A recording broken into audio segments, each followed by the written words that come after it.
आपराधिक कानूनों को लेकर के आज अमित शाह यहाँ कुरुक्षेत्र में आए और प्रदर्शनी का उद्घाटन किया। आप क्या कहेंगे इसको लेकर?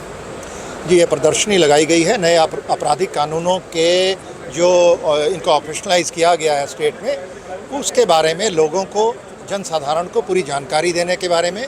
और जो हमारे वकील साहिबान हैं, जो बार के मेंबर और दूसरे जो लॉ स्टूडेंट्स हैं और दूसरे भी स्टूडेंट्स हैं, RWAs हैं और जितने भी NGOs हैं, जो स्टेक होल्डर्स हैं, उन सभी को नए कानूनों के बारे में जानकारी देने के लिए इस प्रदर्शनी का आयोजन किया गया है। और ये 11 तारीख तक चलेगी और इसमें प्रदेश के सभी ज़िलों से हर रोज़ ज़्यादा से ज़्यादा संख्या में लोगों की सहभागिता बनाने के लिए प्रयास किए जा रहे हैं। 1 साल हो गए कानूनों को लागू हुए, क्या अनुभव रहा है अभी तक का? जी, इसमें बहुत मेजर चेंजेस आए हैं और जो इंफ्रास्ट्रक्चर था पहले, उसमें और अब में दिन रात का अंतर आया है। फॉरेंसिक साइंस का जो बहुत बड़ा एक कंपोनेंट होता था, जिसमें मैन पावर बहुत ही कम थी, उसमें 3 गुना वृद्धि हो चुकी है।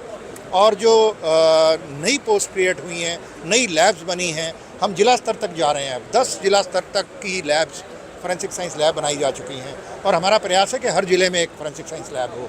हमारी 4 रीजनल लैब्स हैं और मेन स्टेट लेवल जो लैब है मधुबन में है।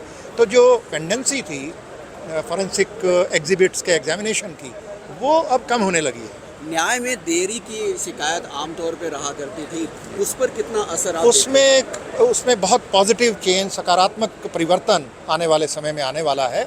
और इसमें जैसे जैसे हमारी जो जुडिशियल सिस्टम है, उनकी भी ऑनबोर्डिंग होगी और जो हमारे वकील साहिबान हैं, उनका भी योगदान जब पूरी तरह से सुनिश्चित होगा, तो ये जो बैकलॉग है, जिसकी वजह से हम कहते हैं कि तारीख पे तारीख का एक जुमला बन गया, तो वो चीज़, वो धब्बा जो है वो धुलेगा और बैकलॉग कम होगा। और जो तारीख 1-1.5 महीने की मिलती है अब अदालत में, वो जल्दी छोटी तारीखें मिलने शुरू होंगी और डिस्पोजल बढ़ेगा। एक मिनिस्टर साहब ने कहा कि 80% जो है, जी हाँ, वो आंकड़ों पे आधारित है।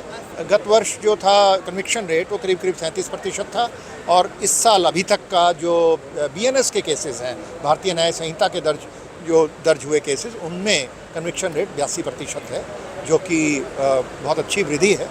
और मुझे उम्मीद है कि ये जैसे जैसे बैकलॉग कम होगा, जैसे जैसे समय जो डिले होता है केसेस को डिसाइड करने में, जो सबसे बड़ा कारण है एक्विटल्स का, वो कम होगा।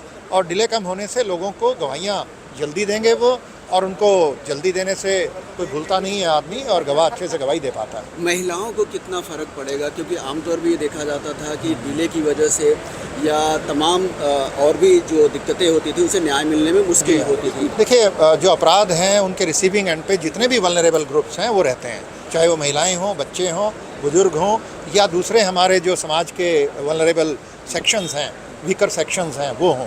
तो वो सारे के सारे विक्टिम ज़्यादा होते हैं।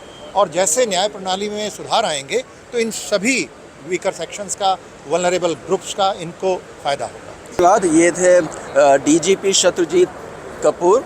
इन्होंने बताया कि जो 3 कानून भारतीय दंड संहिता के तहत जो 3 आपराधिक कानून लागू किए गए थे, उनको लागू हुए हरियाणा में 1 साल हो गए और आज अमित शाह इन्हीं कानूनों को लेकर के यहाँ पर प्रदर्शनी का उन्होंने उद्घाटन किया। उसी के बारे में उन्होंने अपना अनुभव साझा किया कि किस तरह से इन कानूनों का आम जन के ऊपर, जो पीड़ित हैं, उनको न्याय मिलने में किस तरह का परिवर्तन हुआ है। कैमरामैन सुनील के साथ हरे राम मिश्रा, सुदर्शन न्यूज़, कुरुक्षेत्र।